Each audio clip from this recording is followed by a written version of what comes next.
This is called Dhammacakkappavatana Sutta. The first sermon the Buddha gave 2614 years ago at Sarnath, India. Translated as setting Dharma wheel in motion. He gave it to the first 5 disciples that used to serve under him for 6 years, but then they left him shortly before his enlightenment because they thought he gave up the effort because he started nurturing himself instead of trying fasting and self-mortification technique that he gave up because it's no use. The result to nothing. So they thought he gave up the effort, so they left him. But 2 months after the Buddha's enlightenment, he caught up with his first 5 disciples. He found out they're at the deer park near Benares, Varanasi. With his clairvoyance, he was able to track them there. So take you back to the full moon, 6th lunar month, 2614 years ago, or 588 BCE, before Christian era. The Buddha attained enlightenment under the Bodhi tree at Bodhgaya, full moon, 6 lunar months, basically.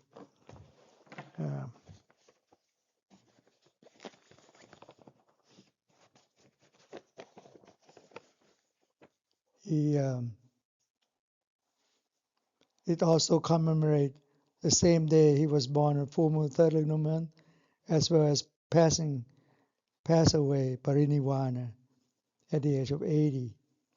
And on the full moon of 6 lunar months, he was 80 years old, and he attained enlightenment at the age of 35. He renunciated as from the crown prince of the Shakya dynasty at the age of 29. So spent 6 years trying various techniques in vain. Finally, he started to moderate way, nurture himself, and able to attain enlightenment on the full moon of 6 lunar months, 2614 years ago. So that became the Buddhist day.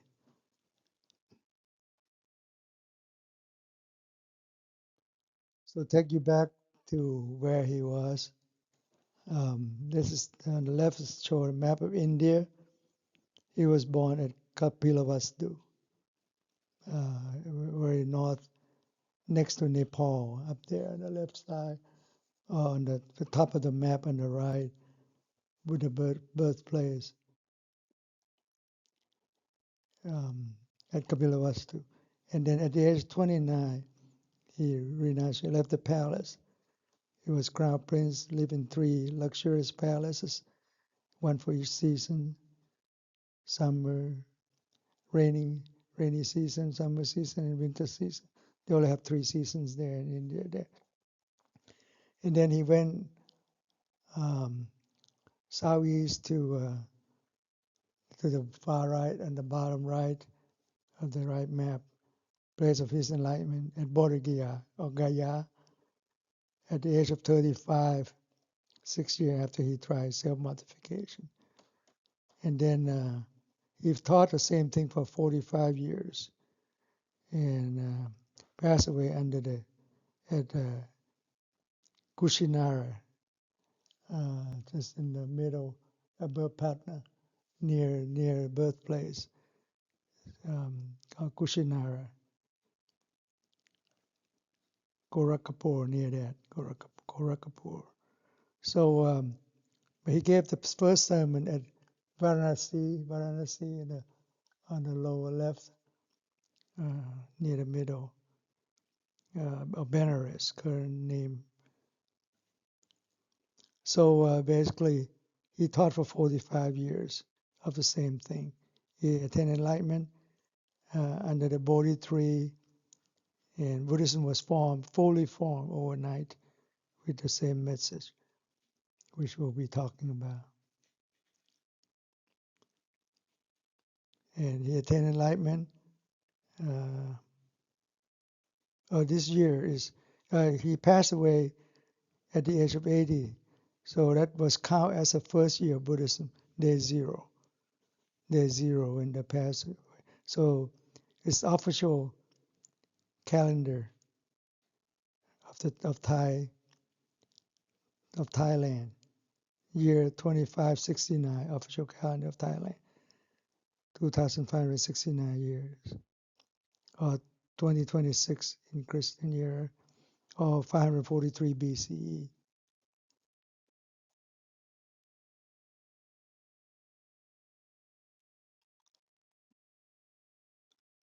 So that is the four holy place that Buddhists like to visit, just to commemorate what had happened in the past. Nothing lasts forever, and so on. Buddha birthplace, place of at the Kushinara. I'm sorry, no, at Lumbini in southern Nepal now, current day. Place of his enlightenment at Bodh Gaya or Gaya in India, northeastern India, and the place of his first sermon at the Deer Park near Benares, and then the place of his death at Kushinara. These four holy places that the Buddhists like to take pilgrim. So this at the Deer Park at Sarnath is about 20 kilometers north of Benares or Varanasi. It's a stupa, Dhammacakkappavatana Stupa. It's erected by Ashoka the Great around 235 Buddhist era 235, around 300 and 4 BCE. So he erected this stupa to commemorate the Buddha's first teaching. And you see on the map Varanasi there, the big city, and north you see the red pin there, Dhammik Stupa at Sarnath, 20 kilometers north of, a little bit northeast of Varanasi. He gave this first sermon at the Deer Park called Isipatana Marukatayawan. It's called, translates Deer Park. And this first sermon was given to these 5 disciples that left him, and he caught up with them 2 months after his enlightenment. Caught up with them a day before full moon of the 8th lunar month, like would be this past Wednesday, 26 and 14 years ago. So the next day on the full moon of 8th lunar month, he gave the first sermon, setting Dharma wheel in motion, called Dhammacakkappavatana Sutta. Dhamma mean that the truth. Chakra mean the wheel. Vatana mean motion, moving. Sutta mean the teaching, the course. So it was full moon of the 8th lunar month. It should be 26, 14, not 12. Okay. And there are 5 disciples named Gontanya, Wappa, Badaya, Mahanama, and Aschi.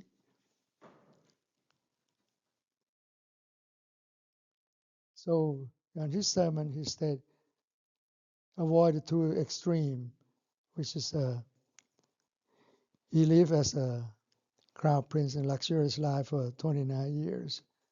And avoid the 2 extreme, which is sensual extreme, sensual desire, sensual pleasure. He said those are basic, vulgar, worldly, ignoble, useless. So he tried 29 years on that. He didn't find the truth. Yeah. And he's tried 6 years with self-mortification, infliction upon himself, like fasting, holding his breath. He almost died from fasting, passing away.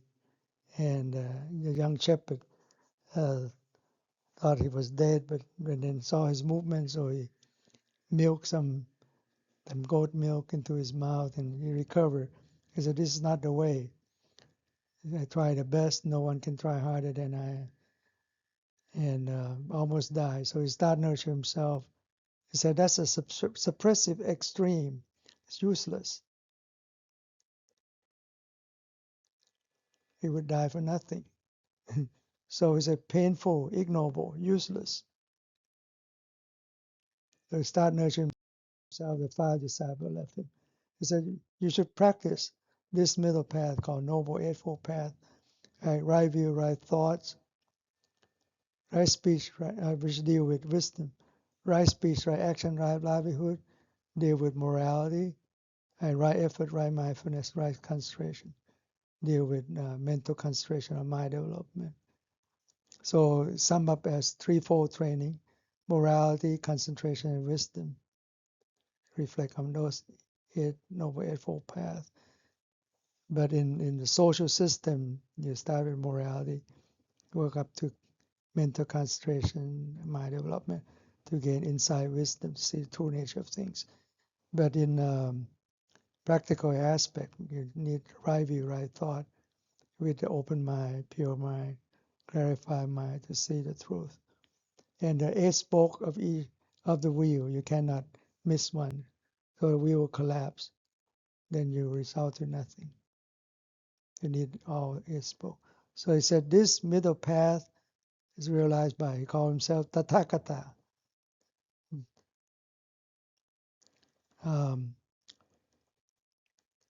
Tathata means thusness. Tathagata, one who knows thusness. See the true nature of things. That's how things are.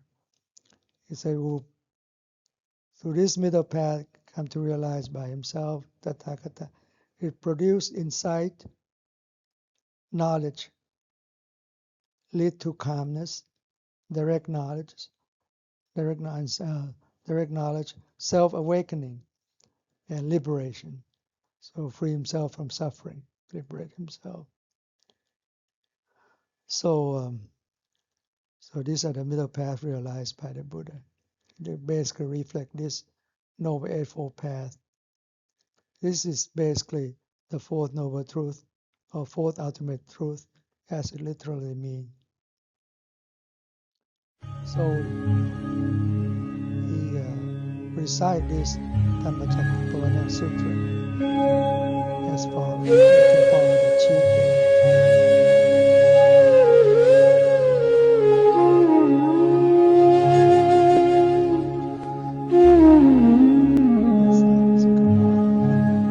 Idam khopana bhikkhave dukkham mariya satcham jatipi dukkha jarapi dukkha vyadhipi dukkha maranam pi dukkham appiyehi sampayogo dukkho piyehi vipayogo dukkho yam pichham no labhati tampi dukkham sankhitena panchupadana khandha dukkha idam khopana bhikkhave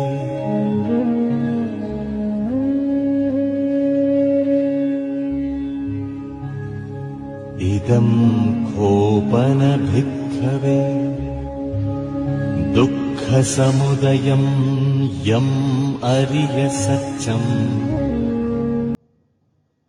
yayam tanha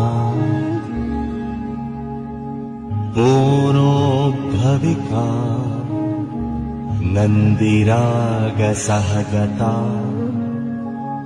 tatra tatrabhinandini seyathidam kamatanha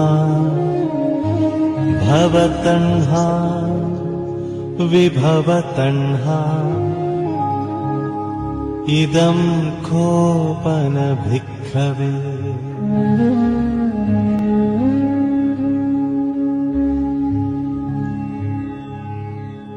idam khopana bhikkhave dukkha nirodham ariya satyam yotasayeva tanhaya asesa viraga nirodha chago patinissaggo muttyanalayo idam khopana bhikkhave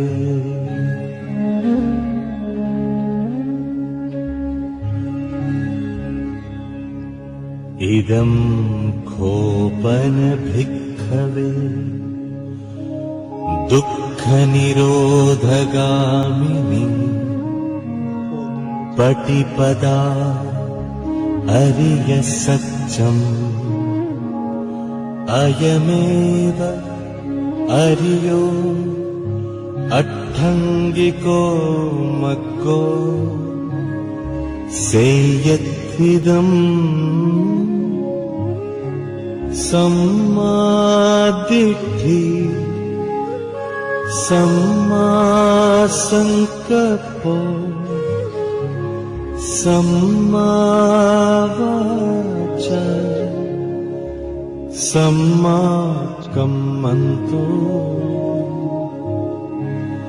samma ajivo sammavayamo samma sati samma samadhi.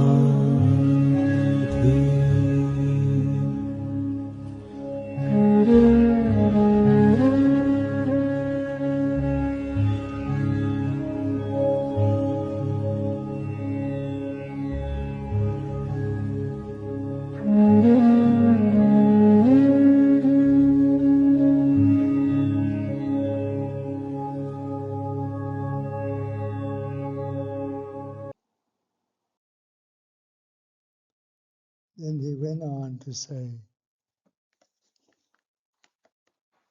with regard to things never heard before, this is the noble truth of suffering, the first noble truth.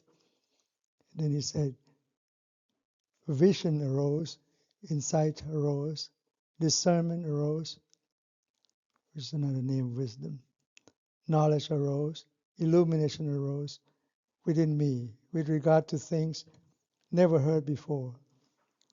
This is the noble truth of stress or suffering. So he said he didn't hear from anyone else. It's self-enlightened. Then he went on to say the first noble truth is of suffering. He said,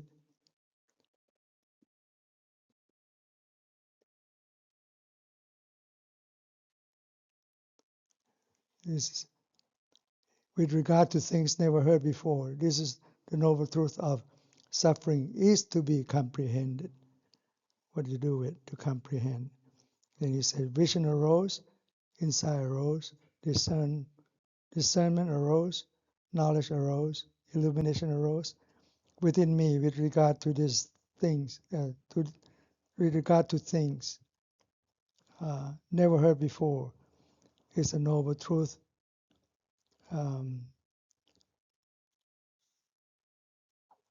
of suffering that is to be comprehended. And then he went on the third time. With regard to things never heard before, this is the noble truth of suffering which he has been comprehended. So he told you that need to be done, but it was done. So vision arose, insight arose, discernment arose, knowledge arose, illumination arose within me with regard to things never heard before. Is the noble truth of suffering that has been comprehended. So he done 3 rounds to get through it. So basically, what does it mean? This is expansion of what he was saying. So a life form consists of 5 aspects, 5 group of existence. Form, including your body, sight, and eyes, ears, nose, tongue, body, and mind. Feeling, perception, thought formation, or impulse, and consciousness, which is the mind. Mind is formless, but leave a track, a trace behind, as feeling, perception, thought formation, that you can track them down. They're all impermanent, imperfect, and non-self in nature. So a person consists of these 5 aggregates of 5 groups of existence: form, body, feeling, perception, thought formation, and consciousness. Consciousness is formless. But these are the mental activities that come along with the mind or consciousness. Is feeling, perception, thought formation, or impulse are called mental activities that you can track them there, that you can experience. Where there are these mental activities, there is mind there. So, and you reflect as you generate a self-image hologram or self-concept, which is but phantom ego your mind generates through your thoughts, but it's not truly existing. They are selfless, are not self, non-self in nature, including your body and mind. He said he summed up as the 5 aggregates of clinging or suffering. First, he went on to say, to be born is suffering, to age is suffering, to die is suffering. So you can see that. That's a physical part. A physical ailment is suffering, but then come on to mental aspect. Mental ailment is suffering. Sorrow, lamentation is grief, despair is suffering. Depart from your loved one is suffering. Didn't get what you want is suffering. Got what you don't want is suffering. So that's a mental aspect. He said, in short, the 5 aggregates of clinging as self are suffering. That's the first noble truth. The physical aspect you cannot escape, but mental aspect you can escape through it, seeing the cause of it.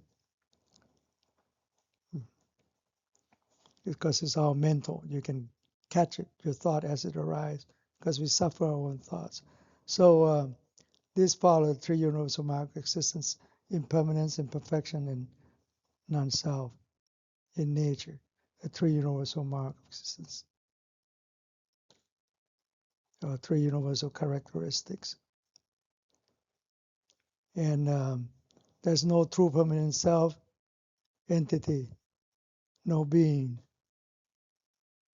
no person, no self, no you, not me. It's all suppositional.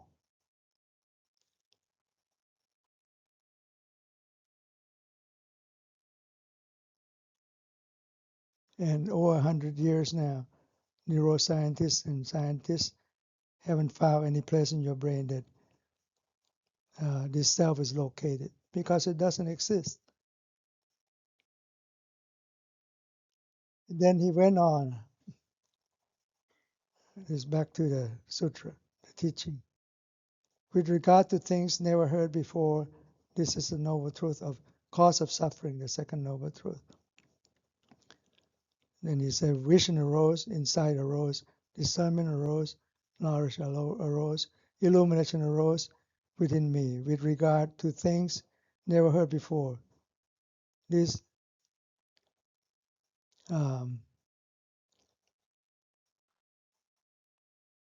this is the noble truth of cause of suffering. And then he went on to say again, 3 rounds on this. He said, with regard to things never heard before, this is the noble truth of cause of suffering, which is to be eradicated. Okay, and he went on, the vision arose and so on. And then he went on the 3rd round. He said, with regard to things never heard before, this is the noble truth of cause of suffering that has been eradicated, vision arose, insight arose, discernment arose, knowledge arose, illumination arose within me with regard to things I have never heard before. This noble truth of the cause of suffering which I had eradicated.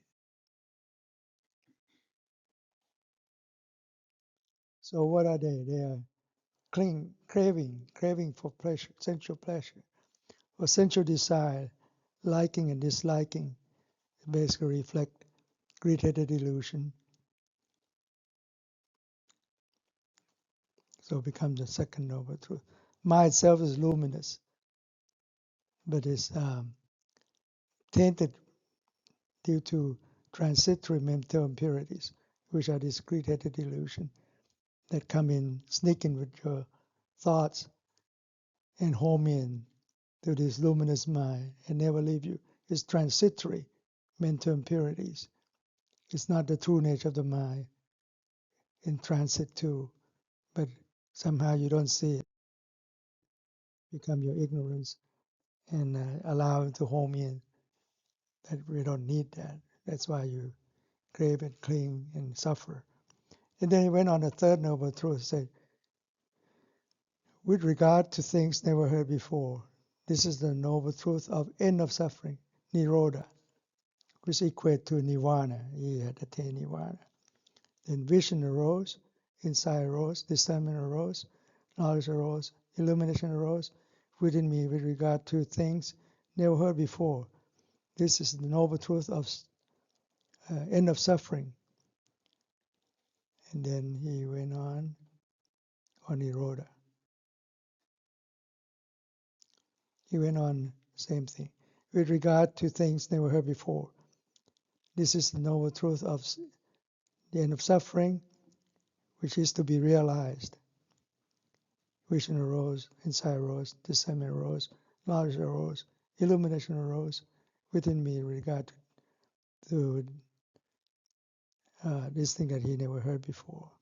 It's the noble truth of end of suffering, which is to be realized. And he did realize that. With regard to things never heard before, noble truth of end of suffering, which has been realized. Vision arose, insight arose, discernment arose, knowledge arose, illumination arose within me with regard to things never heard before. Is the noble truth of end of suffering, which I have realized. So, Buddha said everyone can attain nirvana, because we all have Buddha nature within us, and cessation of suffering, perfection of your mind, by your mind, like let go, like disenchant, discern, or dispassionate, and release from suffering. End of suffering, nirvana. The third noble truth: no more greed, no more hatred, no more delusion. They've been wiped out because you get rid of the thoughts. You saw a thought every time it pop up. They cannot, greed-headed delusion cannot piggyback with it anymore. It's gone because you see the true nature of your mind. So he said, all beings have Buddha nature, or Buddha seed. It's basically your self-awareness, which is wisdom. When it perfected, will become your inside wisdom. All beings are similar to the Buddha.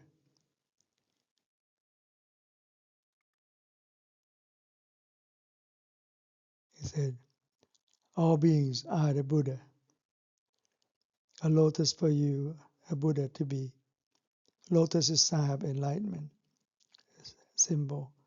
A Buddha to be like the enlightened one. So anyone can be a Buddha, but a follower Buddha. He was the self-enlightened Buddha, the first to rediscover this ultimate truth of nature. So through mindful awareness, unbiasedly, through this middle path towards inside wisdom, you come to see the truth and attain enlightenment. And he went on the fourth noble truth. He said, with regard to things never heard before, this is the noble truth of the middle path to end suffering, or Nirodha. Middle path is a middle path. It's that's not Nirodha. The middle path is Machima Machima Patipata. Say vision arose, insight arose, discernment arose, knowledge arose, illumination arose within me with regard to things never heard before is the noble truth of Noble Eightfold Path or middle path.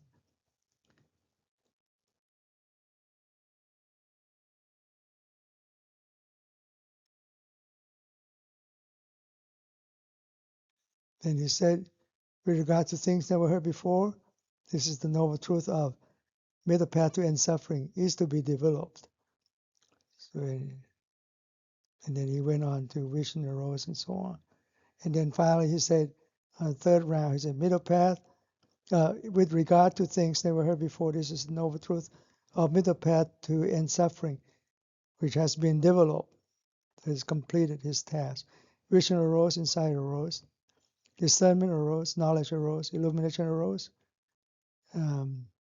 within me with regard to things never heard before. It's the noble truth of the end of suffering, of the noble eightfold path to end the suffering. So let's sum up this four noble truths, 3 rounds on each one. The truth itself and things need to be done and what was done. So to sum up this noble eightfold path is right view, right thought, right speech, right action, right livelihood. Right effort, right mindfulness, right concentration. That's what he was reciting on the video clip there. The Eight Noble, each one of them. The Fourth Noble Truth. So basically, it was recite all the Four Noble Truths in Pali with the translation I gave you in the handouts. So he did this from knowledge and insight that he gained by himself. He did 3 rounds, each one 3 rounds with Four Noble Truths, like 12 permutations. So like 12 rounds altogether. The Four Ultimate Truths of suffering, cause of suffering, end of suffering, and middle path to end suffering. Just to kind of sum up one of the prominent, my teacher, the late teacher, come up with the Four Noble Truths of your mind. Said basically reflect on the first noble truth is a result of the mind reaching outward, from clinging to self phenomenon. The cause of it because the mind itself was reaching outward with sensual desire, liking and disliking. So it's just tell you there's cause and effect. Second noble truth is the cause of the first noble truth. And the consequence of the second noble truth from mind reaching outward, you end up with suffering. When you didn't get what you want, got what you don't want, or depart from your loved one, and so on. And then to end it, you need to practice the fourth noble truth by practice to see the mind, to seeing mind clearly. I mean, you have mindful awareness to see your mind and catch every thought that you arise. So we suffer our own thoughts. When you catch a thought, the thought disappears, doesn't come up anymore. So no more greed-headed delusion. And the end of suffering is the third noble truth. It's the result of mind seeing mind clearly. Become back to the norm, the mind, equanimous mind. But now it's purified. So fourth noble truth is the cause of the third noble truth. So it's cause and effect, law of causation in Buddhism. The first two is dependent arising, of how suffering arises, as we talked about previously, the 12 linking chain. And the fourth and the third noble truth is the end of suffering, called nirvana, when you break the cycle of the dependent arising, dependent origination. So like as I mentioned, he mentioned it's 3 rounds on each one. The first is the truth itself, suffering.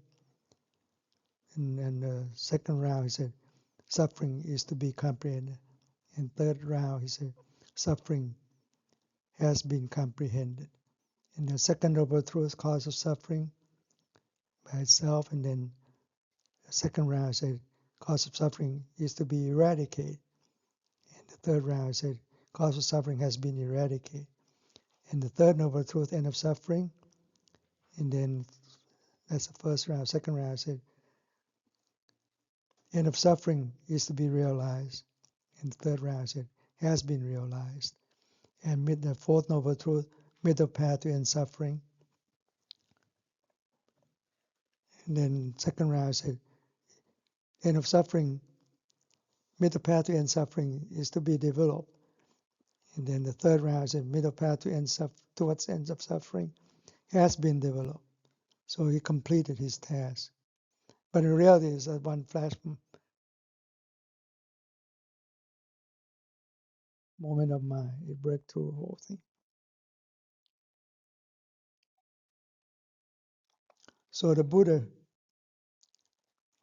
enlightenment then, and then he followed by, then I did claim, after all that, he said, then I did claim, directly awaken to right self-awakening and excel in the cosmos. Nothing compared to it. With this deity, Mars, good and bad, higher realm, and Brahmas.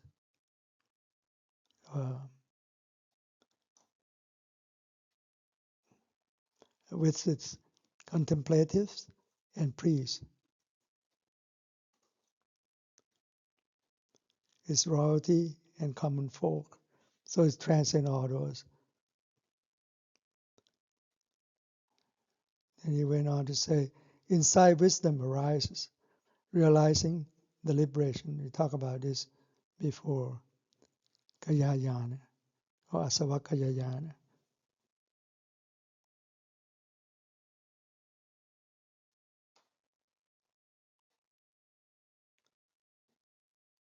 This is the last birth. No more samsara or cycle of birth and death.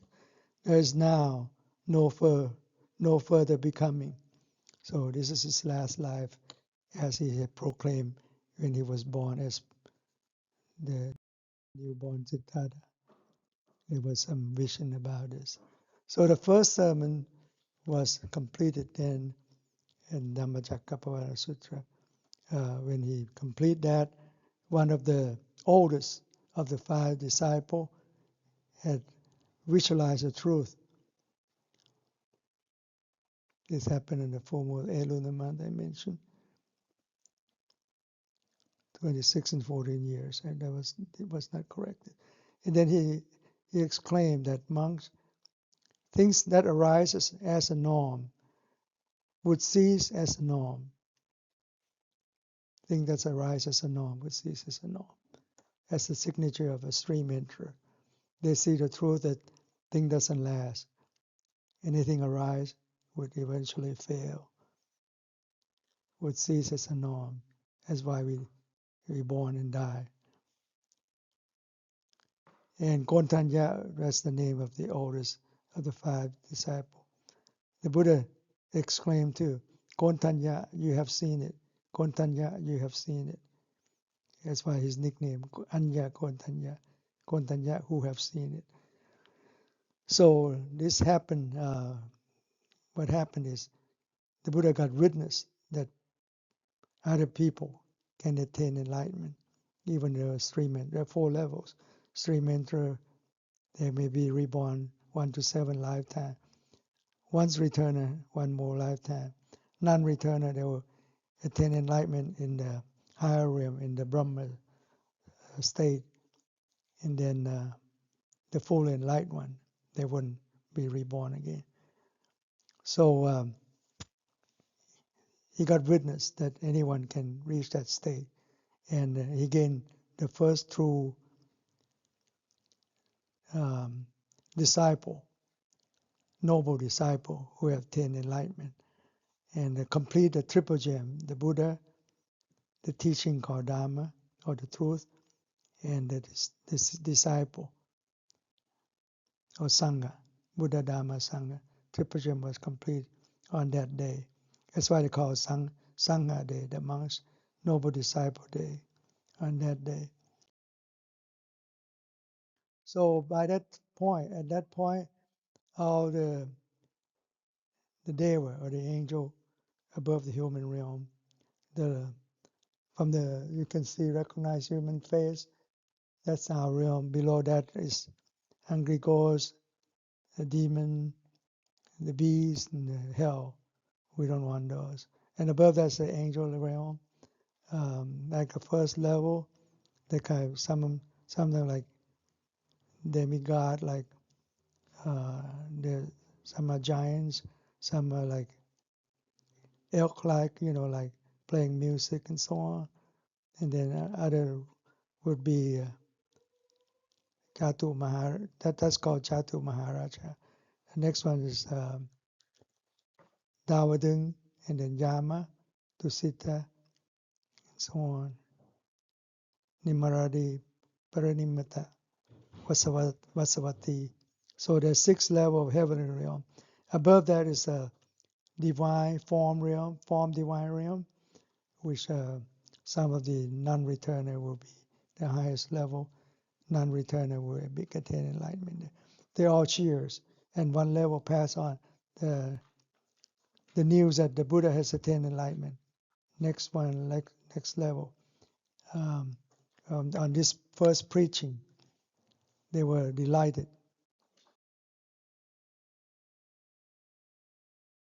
So echoing. So what happened after that?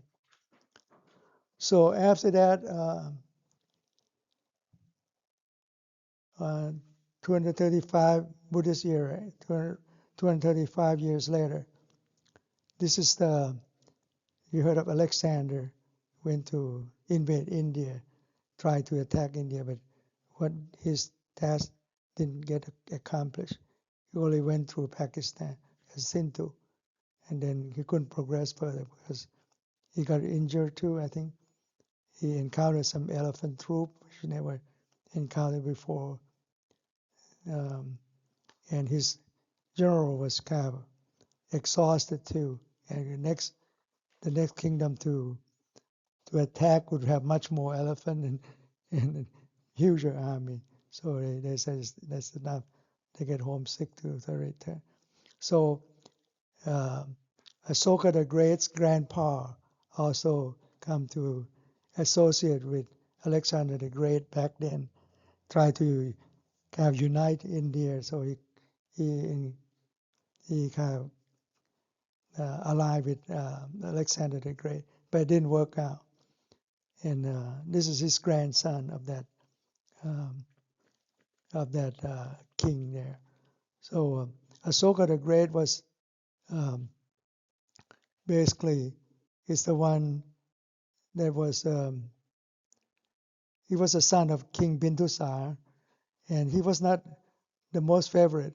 There's some older son, his older brothers, and they kind of, he said his complexion was kind of a little rough and may not be the most handsome. But then the older brother kind of talked to his dad, King Bindusar, tried to push this Ashoka away from the main capital, like go to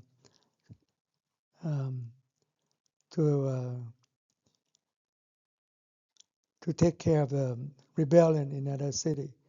And he went to the oldest brother, able to submit those rebellion. He got very famous then, and his older brother kind of being afraid of him, of his capability, talked his dad to exile him to Kalinka for 2 years.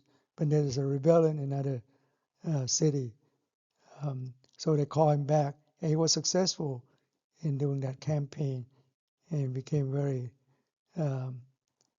very powerful. But then his older brother again tried to kill his son, because he got married with a girl in Kalinka during his exile. But then he ended up killing Asoka's mother, so he got mad and killed all his, blood brother. I mean, the cousins, not the step brothers. So he was very swift in get rid of them.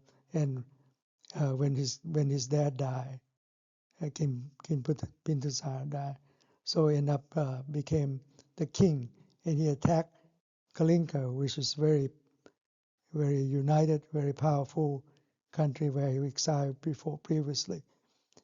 And from that war, he won, but Kalinka lost about 100,000 people, and his troop he lost at least 10,000 or more.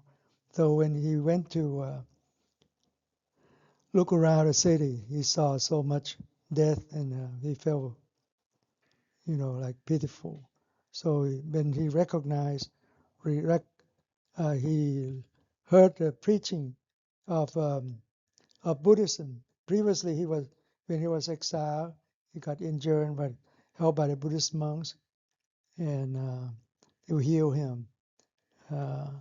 And later on, I think he heard a preaching from his own nephew and on Buddhism, who was an enlightened monk, and then it kind of like take him back to reality that war doesn't result into anything except you conquer the land. That's it. But there's so much loss and so on. So he changed his policy, became Dhammacakkappavatana. He ruled with the Dharma, with the truth, following the Buddha's teaching. And basically, in year 235, he kind of had the third Buddhist council, like rehearsal of the Buddha's teaching, the third round, 235 Buddhist era then. And under Mokkalattissa Thera, like a head monk there, very knowledgeable, who is also clairvoyant, can see that, and told him that eventually Buddhism would disappear from India, and which it did for 700 years until the British discovered in around 1800 or so, like Sir Alexander Cunningham rediscovered from the memo that like Tang Samchang wrote down, and were able to find many places where Buddhist monument used to exist, and found those 4 places, holy places, and so on, when the British was conquering India. So basically, after the third council or rehearsal, he sent out 9 missionaries to different directions because he wanted to propagate this teaching. He himself erected 84,000 stupa, just like we saw, not quite exactly the Dhammika stupa, but some with the stone pillar, which is still existing, some of them left, and built 84,000 stupa around India.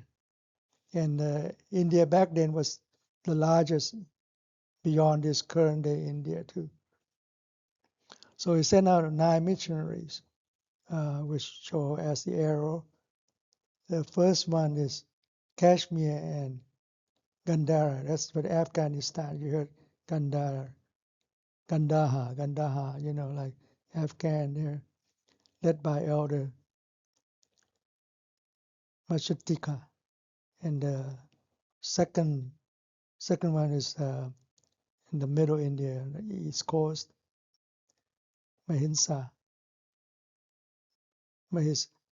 Mandala. Mysore is where the Mysore current day, led by Elder Mahadeva. And the third one is on the west coast, Vanavasa, or Vanavasi, northern Canada, led by Elder Rakita. And the fourth line was Aparanta. The fourth mission is Aparantaka, Western India, Gujarat, Sindh, led by Mahadhamma Rakita. And then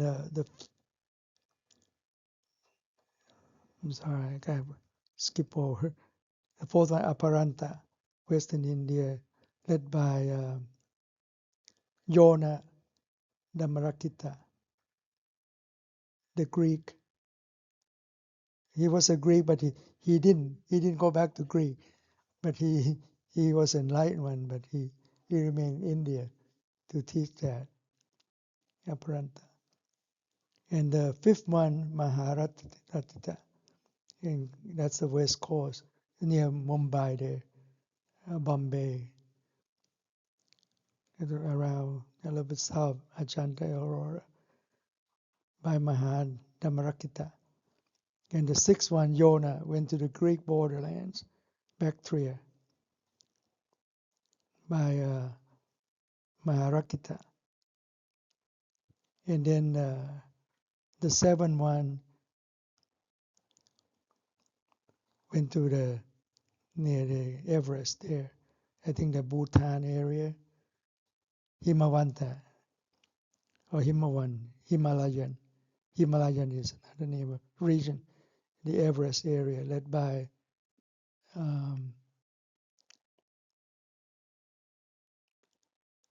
Machima. And the seventh one. The eighth one is Suvarnabhumi, which is Myanmar. Thai also proclaimed to be one of them. Southeast Asia, by Sona and Uttara, two of them. Uttara like Luang Pu Tepudon, they're the same person. And the ninth one is Tampapani. This is basically Sri Lanka, Lankadipa, led by Asoka son, Mahinda, also later on by, accompanied later by Sankamita, his sister. So Lanka was also very prominent because the Thai lineage originally was established by the Sri Lankan. And then when the Sri Lankan lost their lineage, the Thai lineage, Theravada lineage, went back to re-establish the Sri Lankan. So like it's like a brother, it's kin to us. And nowadays, what happened from that Ashoka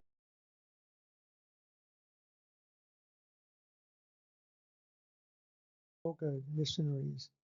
So Buddhism has distributed into three main branches.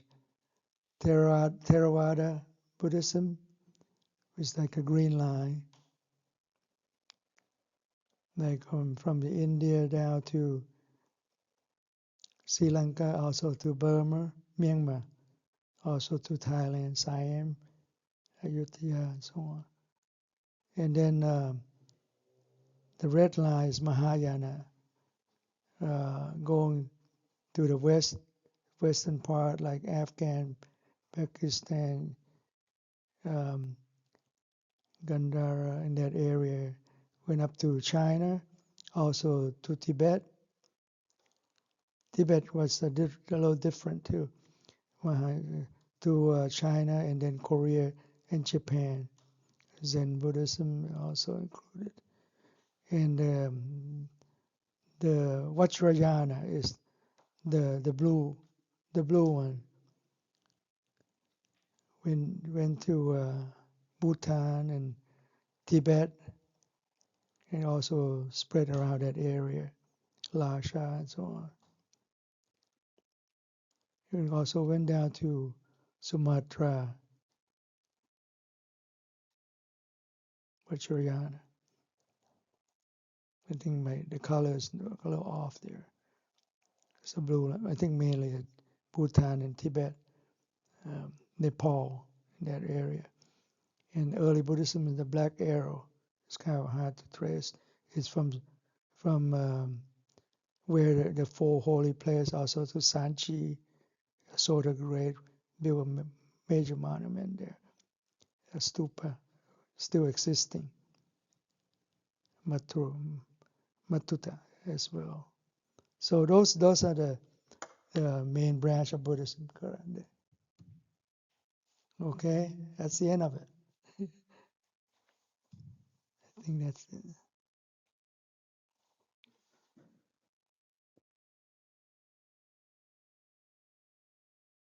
So that's about Asoka the Great history and how he come about.